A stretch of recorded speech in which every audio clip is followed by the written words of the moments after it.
जय हिंद साथियों, मैं अंकित कुमार यादव आप सभी का स्वागत करता हूं कक्षा 11वीं की पॉलिटिकल साइंस में, जिसमें चल रहा अध्याय 9 जिसका नाम है संविधान एक जीवंत दस्तावेज।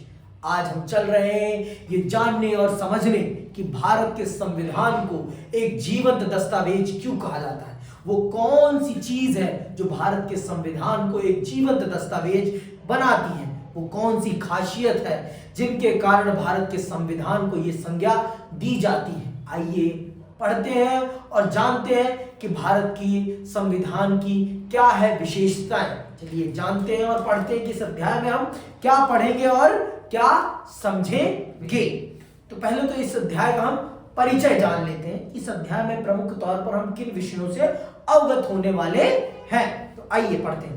इस अध्याय में हम पिछले आप मान लीजिए 70 वर्षों के दौरान संविधान में क्रियान्वयन और भारत की शासन प्रणाली में उसकी भूमिका पर विचार करेंगे। इस अध्याय को पढ़ने के बाद आप निम्नलिखित बातें जान सकेंगे।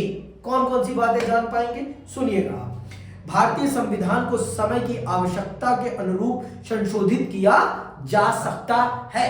आप ये जानेंगे कि भारत का संविधान कैसे संशोधित किया जा सकता है। संविधान में कई संशोधन किए जा चुके हैं, परंतु इसका मूल स्वरूप नहीं बदला है। संविधान संशोधन बहुत बार हुआ है, लेकिन इसके मूल स्वरूप में कोई बदलाव नहीं किया गया है। समझ में आई बात? इसका मूल स्वरूप आज भी वही है जो आज से 70 साल पहले था। जिन आधारभूत बातों को लेकर यह बनाया गया था, आज भी उन्हीं आधारभूत बातों पर कायम है। और वो कौन सी आधारभूत बातें हैं, इस बात को भी हम बखूबी जानेंगे और समझेंगे। ठीक है। संविधान की रक्षा और उसकी व्याख्या में सर्वोच्च न्यायालय की महत्वपूर्ण भूमिका रही है। क्या है भूमिका सर्वोच्च न्यायालय की संविधान की व्याख्या में, इस बात को भी हम समझेंगे। यह संविधान एक ऐसा दस्तावेज है जिसमें परिस्थितियों के अनुसार बदलाव आते गए हैं। इस बात को भी हम समझेंगे कि भारत के संविधान में परिस्थितियों के अनुसार कैसे बदलाव किए गए हैं, और ये बदलाव भारत के नीति निर्माण में, भारत के विकास में किस प्रकार से झलकते हैं, और परिस्थितियों के हिसाब से बदलाव करना कितना जरूरी होता है किसी भी चीज में। इस बात को हम बखूबी जानेंगे और समझेंगे। ठीक है, इस अध्याय में। तो आइए जानते हैं और समझते हैं सबसे पहले, क्या संविधान अपरिवर्तनीय होते हैं? ये सबसे बड़ा प्रश्न है किसी भी व्यक्ति के लिए, किसी भी राजनीति विज्ञान को पढ़ने वाले विद्यार्थी के लिए सबसे बड़ा प्रश्न यही होता है कि क्या संविधान अपरिवर्तनीय होते हैं, अर्थात क्या संविधान को बदला नहीं जा सकता। इस प्रश्न को बखूबी जानते हैं और समझते हैं कि क्या संविधान बदले जा सकते हैं या नहीं। आइए पढ़ते हैं और जानते हैं।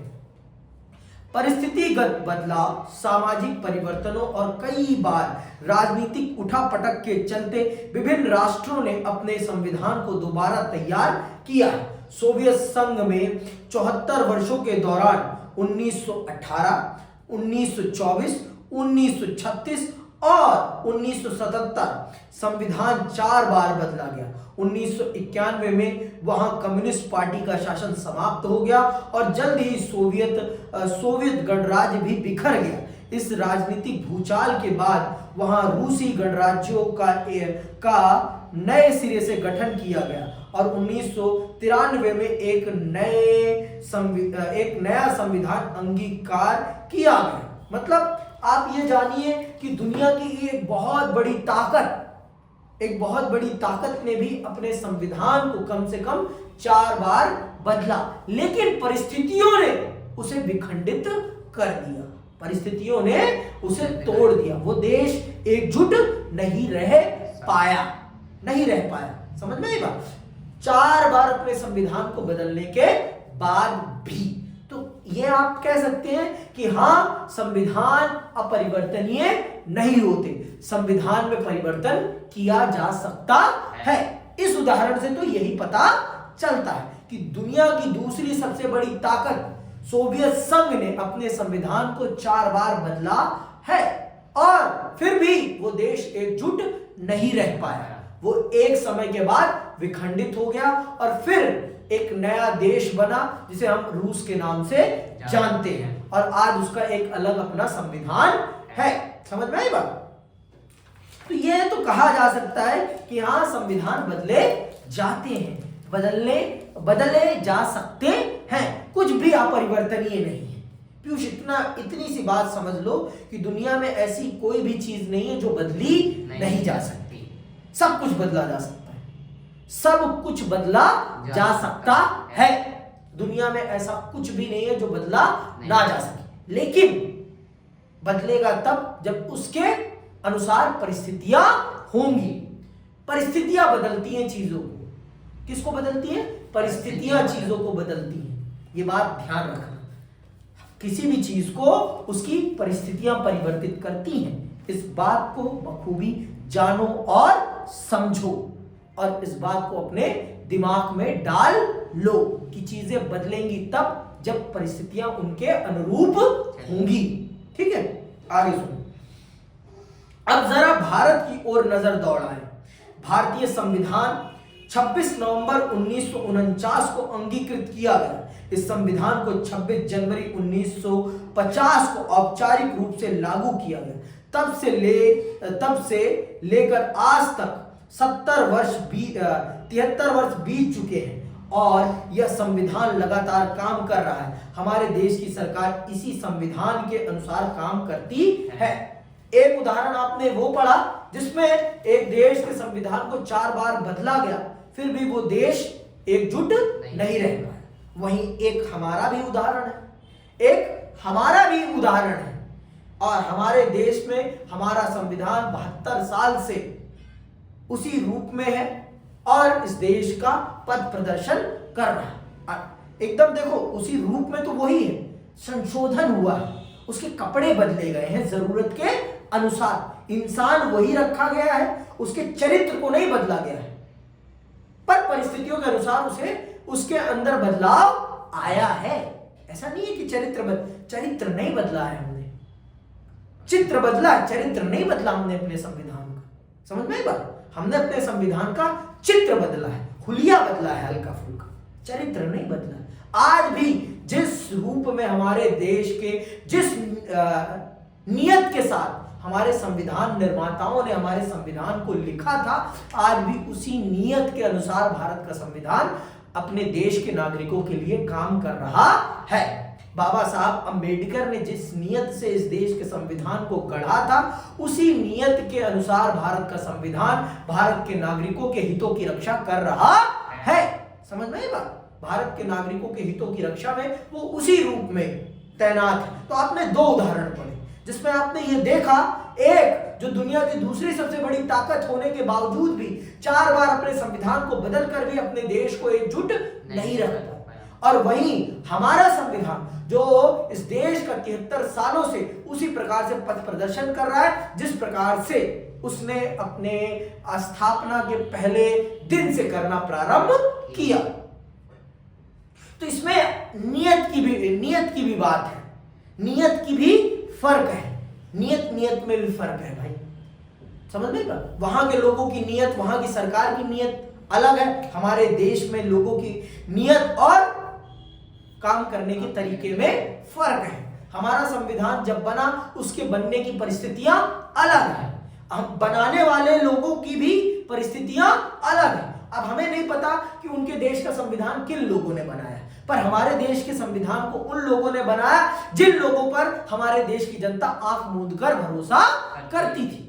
वो जानती थी कि ये लोग जो भी करेंगे वो देश के खिलाफ कभी नहीं करेंगे, है ना। भारत के संविधान को उन लोगों ने बनाया जो उस समय के सबसे पढ़े लिखे और सबसे योग्य और जनता के सबसे पसंदीदा लोग थे। सेना ने तो नहीं बनाया ना हमारा संविधान। हमारे संविधान को किन लोगों ने बनाया? भारत के सबसे लोकप्रिय जन नेताओं ने बनाया। उस समय के सबसे लोकप्रिय नेता थे पंडित नेहरू, सरदार वल्लभ भाई पटेल, डॉक्टर भीमराव अंबेडकर, डॉक्टर राजेंद्र प्रसाद और भी अन्य लोग जो भी थे उस समय संविधान सभा में। वो अपने क्षेत्र के अपने किसी भी जिस भी काम को वो करते थे उसमें वो बहुत ही दक्ष लोग थे, बहुत ही प्रतिभाशाली लोग थे जिन्होंने भारत के संविधान को अंगीकार किया है। समझ में आई बात? तो ये भी चीजें मैटर करती हैं किसी भी देश के संविधान के सस्टेनेबिलिटी में, कि उसे बनाया किसने है और वो किन परिस्थितियों में बना है, और उस संविधान की नियत क्या है। उस संविधान की नियत लोगों को न्याय देना है, क्या देना है, उन चीजों पर भी निर्भर करता है उस संविधान की सस्टेनेबिलिटी। समझ में आई बात? आगे सुनो। तो क्या हम यह माने कि हमारा संविधान इतना अच्छा है कि उसमें किसी बदलाव की जरूरत ही नहीं है? क्या हमारे संविधान निर्माता इतने दूरदर्शी थे कि उन्होंने इस समय के बदलाव और घटनाओं का अंदाजा पहले ही लगा लिया था? एक अर्थ में ये दोनों ही बातें ठीक है। यह बात सही है कि हमें एक मजबूत संविधान विरासत में मिला है। इस संविधान की बनावट हमारे देश की परिस्थितियों के बेहद अनुकूल है। इसके साथ यह बात भी सही है कि हमारे संविधान निर्माता अत्यंत दूरदर्शी थे। समझ में आई बात? हमारे संविधान निर्माता बहुत ही दूरदर्शी थे, इस बात में तो कोई शक और शुबा है ही नहीं। बहुत ही दूरदर्शी, और हमारा संविधान हमारे देश की परिस्थितियों के अनुसार बना है, हमारी परिस्थितियों के अनुकूल है। इसीलिए तो ये संविधान इस देश की आत्मा बना बैठा है। इसीलिए तो इस देश की आत्मा है भारत का संविधान। समझ में आई बात? अगर उसमें वो गुण नहीं होते, वो तत्व नहीं होते, तो वो कैसे इस देश का निर्माण कर पाता, इस देश को आगे बढ़ा पाता? समझ में आई बात? तो उसमें वो तत्व है, वो गुण है, जिस कारण से भारत का संविधान भारत के लोगों की महत्वाकांक्षाओं को पूरा कर रहा है। हमने पढ़ा ना, हमारा संविधान हमारे लोगों को अपने माध्यम से 4 चीजें उपलब्ध कराता है, जिस कारण से हमारे देश की जनता उस पर विश्वास करती है और इस देश की पूरी शासन व्यवस्था उसके अनुसार चलती है। ये बातें हमने देखी ना, हमने पहले अध्याय में ही ये बातें पढ़ ली कि एक संविधान अपने देश के नागरिकों को क्या देता है? एक भरोसा देता है, एक विश्वास देता है, एक न्याय की भावना देता है कि आप हमसे जुड़िए, आपको ये चीजें मिलेंगी। समझ में आई बात? तो देश का संविधान इसीलिए इतना महत्वपूर्ण हो जाता है। समझ में आई बात कि अभी भी नहीं है बाबू? आ गई पक्का? तो ऐसा नहीं है कि भारत का संविधान संशोधित नहीं हुआ है। देखो, बदला नहीं है, संशोधित हुआ। उसमें कुछ चीजों को हटाया, घटाया, बढ़ाया गया, बदला नहीं गया है। मैंने क्या कहा? हमारे संविधान का चित्र बदला है, चरित्र नहीं बदला है। चरित्र आज भी वही है जो भारत के संविधान निर्माताओं ने उसमें डाले थे। जो जिस दृष्टिकोण को ध्यान में रखकर उन्होंने भारत के संविधान को अंगीकार किया था, आज भी वही दृष्टिकोण उसमें विद्यमान है। अलग दृष्टिकोण नहीं आया है। समझ में आई बात? बात समझ रहे हो कि नहीं समझ रहे हो? ठीक है, आगे सुनो। उन्होंने भविष्य के कई प्रश्नों का समाधान उसी समय कर लिया था, लेकिन कोई भी संविधान सदा सर्वदा के लिए ठीक नहीं हो सकता। ऐसा कोई दस्तावेज नहीं होता जिसे बदलने की आवश्यकता ना पड़े। हर चीज को बदलने की आवश्यकता पड़ती है, और समय के साथ अगर चीज बदलती नहीं है तो वो बर्बाद हो जाती है। ये भी सत्य है, ये भी एक सच है। तो बदलाव होना चाहिए according to situation, according to परिस्थिति। चीजों में बदलाव आना बहुत जरूरी है। तो इस बात से तो ये पता चल जाता है कि कोई भी संविधान अपरिवर्तनीय नहीं है। हर संविधान को बदला जा सकता है according to situation, according to situation, according to परिस्थिति। समझ में आई बात? और बदला जाना भी चाहिए, क्योंकि जिस समय वो बना था उस समय की परिस्थितियां अलग थी, लेकिन आज उसकी परिस्थितियां अलग हैं। तो इसीलिए बदलाव होना स्वाभाविक है। समझ में आई बात? आगे सुन। तब एक ही संविधान आखिर हमारे यहाँ इतने दिनों से कैसे काम कर सकता है? तो आपके मन में ये प्रश्न उठना चाहिए। तो एक ही संविधान इतने लंबे समय से हमारे देश में काम कैसे कर रहा है? फिर कैसे कर रहा है? क्योंकि समय के साथ उसमें संशोधन किया जा रहा है, जरूरत के अनुसार उसमें चीजों को बदला जा रहा है। पर चित्र बदला जा रहा है, चरित्र नहीं बदला जा रहा है। आगे सुनो। इस प्रश्न का एक उत्तर तो यह है कि हमारे संविधान में इस बात को स्वीकार करके चला गया है कि समय की जरूरत को देखते हुए उसके अनुकूल संविधान में संशोधन किए जा सकते हैं। दूसरी बात यह कि संविधान के व्यवहारिक कामकाज में इस बात की पर्याप्त गुंजाइश रहती है कि किसी संवैधानिक बात की एक से ज्यादा व्याख्या हो सके। समझ में आई बात?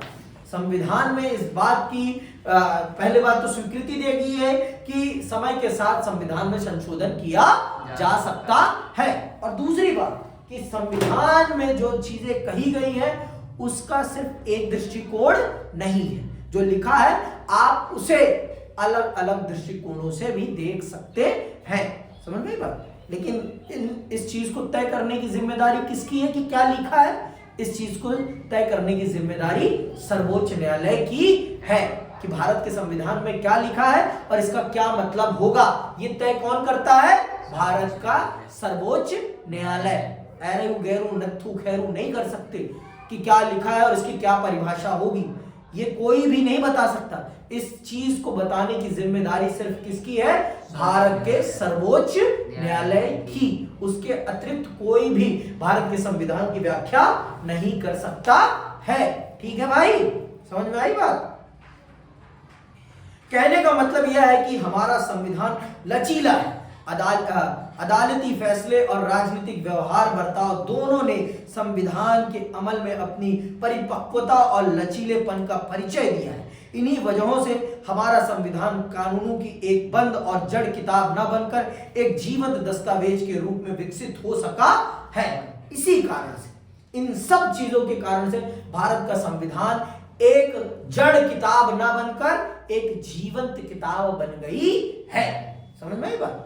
इन सब खूबियों के कारण, उसमें ये जो खूबियां हैं कि वो समय के साथ अपने आप पे संशोधन करने की अनुमति देता है, और ये भी अनुमति देता है कि उसके शब्दों की क्या एक नहीं अनेकों परिभाषाएं हो सकती हैं। उसमें लिखे गए शब्दों को सिर्फ एक दृष्टिकोण से नहीं, अलग अलग दृष्टिकोणों से भी देखा जा सकता है। और भारत की संसद ने और भारत की न्यायपालिका ने दोनों ने संतुलित व्यवहार के माध्यम से भारत के संविधान को एक जीवंत दस्तावेज बना दिया है, क्योंकि इन्हीं के पास तो पावर है। भारत के संविधान को संशोधित करने की ताकत किसके पास है? भारत की संसद के पास है। और भारत के संविधान की व्याख्या करने की ताकत किसके पास है? सर्वोच्च न्यायालय के पास। तो इन दोनों के आपसी तालमेल ने भारत के संविधान को एक जीवंत दस्तावेज बना दिया है। ठीक है भाई, आगे सुनो।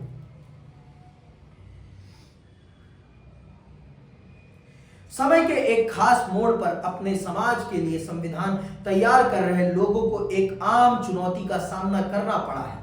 यह तो स्वाभाविक है कि उस खास वक्त में समाज जिन समस्याओं का सामना कर रहा है उसके समाधान के प्रयासों की झलक संविधान के प्रावधानों में दिखाई देगी, लेकिन संविधान को बनाते हुए इस बात का भी ध्यान रखना पड़ता है कि आगे आने वाले समय में वह सरकारों के कामकाज के लिए एक रूपरेखा प्रदान करे। इसीलिए किसी भी संविधान को भविष्य में पैदा होने वाली चुनौतियों का समाधान प्रस्तुत करने में भी सक्षम होना चाहिए। इस अर्थ में संविधान न केवल समकालीन परिस्थितियों और प्रश्नों से जुड़ा होता है, बल्कि उसके कई सारे तत्व अस्थायी महत्व के होते हैं। तो भारत के संविधान को बनाने वाले लोग बहुत ही विचारशील, बहुत ही विवेकशील और बहुत ही दूरदर्शी लोग थे। इसीलिए तो भारत का संविधान इतना ज्यादा प्रभावशाली संविधान है। और भारत के संविधान को एक ऐसे व्यक्ति के निर्देश में बनाया गया है जो व्यक्ति बहुत ही ज्ञानी था, जिस व्यक्ति ने 3 विषयों में पीएचडी कर रखी थी, उस व्यक्ति ने भारत के संविधान को गढ़ा है। मतलब उसका मूर्तिकार, प्रमुख मूर्तिकार वो था, प्रमुख मूर्तिकार वो व्यक्ति था, बाबा साहब अंबेडकर थे। समझ में आई बात? तो इसीलिए भारत का संविधान बहुत ही जीवंत संविधान बन जाता है, क्योंकि इसको बनाते वक्त हमने दुनिया के बहुत से संविधानों का अध्ययन किया था। हमने एक लंबा समय लगाया था भारत के संविधान को बनाने में। कितने समय लगा था? 2 साल 11 महीने और 18 दिन, इतना समय लगाया है। तो हमने बिना चीजों को पढ़े, बिना समझे अपने देश के संविधान को नहीं बनाया और इसी कारण से इतना ज्यादा प्रभावी हो पाया है। हमने उस समय की तात्कालिक समस्याओं को भी ध्यान में रखा है और हमने आने वाली समस्याओं को भी ध्यान में रखा है और हमने अपनी देश की सरकार को उस प्रकार की ताकत मुहैया कराई है जिसके माध्यम से वो वर्तमान समय की भी चुनौतियों का सामना कर सके और आने वाले समय की चुनौतियों का भी सामना कर सके। इन सब बातों को हमने बहुत अच्छे से समझा और हमने इन बातों को अपने संविधान में अंगीकार किया। ये हमारे संविधान निर्माताओं की बहुत बड़ी दूरदर्शिता का प्रमाण है कि उन्होंने इन सब बातों को बहुत गहराई से सोचा, समझा और इन बातों को भारत के संविधान के निर्माण में अंगीकार भी किया। ये उनकी बहुत बड़ी दूरदर्शिता का प्रमाण पत्र है कि वो कितने दूरदर्शी थे। कितने दूरदर्शी हैं? नहीं थे, हैं। थप्पड़ ही मारूंगा भी तो। लेकिन इसी के साथ संविधान कोई जड़ और अपरिवर्तनीय दस्तावेज भी नहीं होता। संविधान की रचना मनुष्य ही करते हैं और इस नाते उसमें हमेशा संशोधन, बदलाव और पुनर्विचार की गुंजाइश रहती है। संविधान समाज की इच्छाओं और आकांक्षाओं का प्रतिबिंब होता है, लेकिन इस संबंध में हमें यह बात भी याद रखनी चाहिए कि संविधान समाज को लोकतांत्रिक ढंग से चलाने का एक ढांचा भी होता है। इस दृष्टि से संविधान एक ऐसा उपकरण होता है जिसे समाज खुद अपने लिए गढ़ता है। समझ में बात? ये कहीं दूसरी दुनिया से आई किताब तो नहीं है ना। इसे बनाने वाले भी हम हैं और इसे बर्बाद करने वाले भी हम ही होंगे। समझ में आई बात? तो इसीलिए, लेकिन देखो चीजों को परिस्थितियों के हिसाब से बनाया जाता है और हमने जो बनाया है वो बहुत ही बेहतरीन बनाया है और बनाने वाले लोग भी बहुत बेहतरीन थे, जिस कारण से ये आज की जरूरतों को और आने वाले समय की जरूरतों को भी पूरा करती हुई दिखाई पड़ती है। और कोई भी संविधान अपरिवर्तनीय नहीं होता है। हम ही उसे बनाते हैं और हम ही उसे बर्बाद भी करते हैं। तो हमारे हाथ में ही सारी की सारी ताकत है। जब चाहे हम उसे बना सकते हैं और जब चाहे हम उसे बर्बाद भी कर सकते हैं। सारी ताकत के करते धरता हम हैं। हम जब चाहे जो चाहे वो कर देंगे। ठीक है भाई, समझ में आ गई बात कि अभी भी नहीं आई?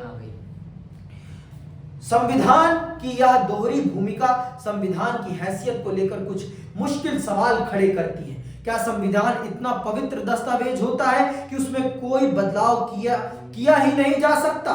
दूसरी तरफ देखें तो यह पूछा जा सकता है कि क्या यह एक इतना आम फहम मसला है कि उसमें सामान्य कानून की तरह जब चाहे बदलाव किए जा सकते हैं? तो ऐसा तो नहीं है भाई, ऐसा नहीं है। संविधान में संशोधन करने की एक पूरी की पूरी प्रक्रिया है और तीन डिवीजन में भारत के संविधान के संशोधन को बांटा गया है। 3 तरीकों से भारत के संविधान के संशोधन किए जा सकते हैं। भारत के हर अनुच्छेद एक जैसा नहीं है। जो मौलिक अधिकारों का अनुच्छेद है उनका अपना अलग महत्व है और अन्य अनुच्छेदों का अपना अलग महत्व है। तो भारत के संविधान निर्माताओं ने भारत के संविधान में संशोधन की 3 प्रक्रियाएं बताई हैं। 3 प्रक्रियाएं बताई हैं और उनके अनुसार ही भारत के संविधान में संशोधन होता है। सुनना बहुत ध्यान से। भारतीय संविधान के निर्माताओं को इस समस्या का आभास था, इसीलिए उन्होंने संविधान में एक संतुलन पैदा करने की कोशिश की। उन्होंने संविधान को सामान्य कानून से ऊंचा दर्जा दिया ताकि आने वाली पीढ़ियां उसे सम्मान की दृष्टि से देखें। समझ में आई बात? संविधान कोई सामान्य कानून की किताब नहीं है।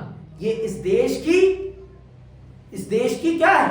सोर्स ऑफ पावर है, सत्ता का केंद्र बिंदु है, सत्ता का पावर सेंटर है, एपी सेंटर है। समझ में? क्या?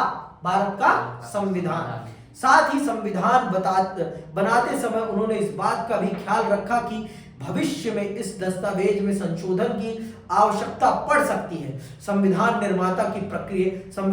निर्माण की प्रक्रिया के दौरान भी वे इस बात को लेकर सचेत थे कि किसी मुद्दे पर लोगों की राय अलग अलग हो सकती है। वे जानते थे कि जब समाज किसी मत विशेष की ओर ज्यादा आकृष्ट होगा तब संविधान के प्रावधानों में संशोधन की आवश्यकता महसूस की जाएगी। इसीलिए संविधान बनाते समय दोनों बातों का ध्यान रखा गया, यानी उसे पवित्र दस्तावेज बनाने के साथ साथ इतना लचीला भी बनाया गया कि उसमें समय की आवश्यकता के अनुरूप यथोचित बदलाव किए जा सके। दूसरे शब्दों में हमारा संविधान कोई जड़ और अपरिवर्तनीय दस्तावेज नहीं है। इसमें किसी स्थिति के बारे में अंतिम निर्णय देने से बचा गया है या कोई अपरिवर्तनीय चीज नहीं है। समझ रहे बात? ये कोई अपरिवर्तनीय चीज नहीं है और भारत के संविधान निर्माताओं ने बहुत ही संतुलित भाव से भारत के संविधान को बनाया है। इसे एक पवित्र किताब के साथ साथ यह भी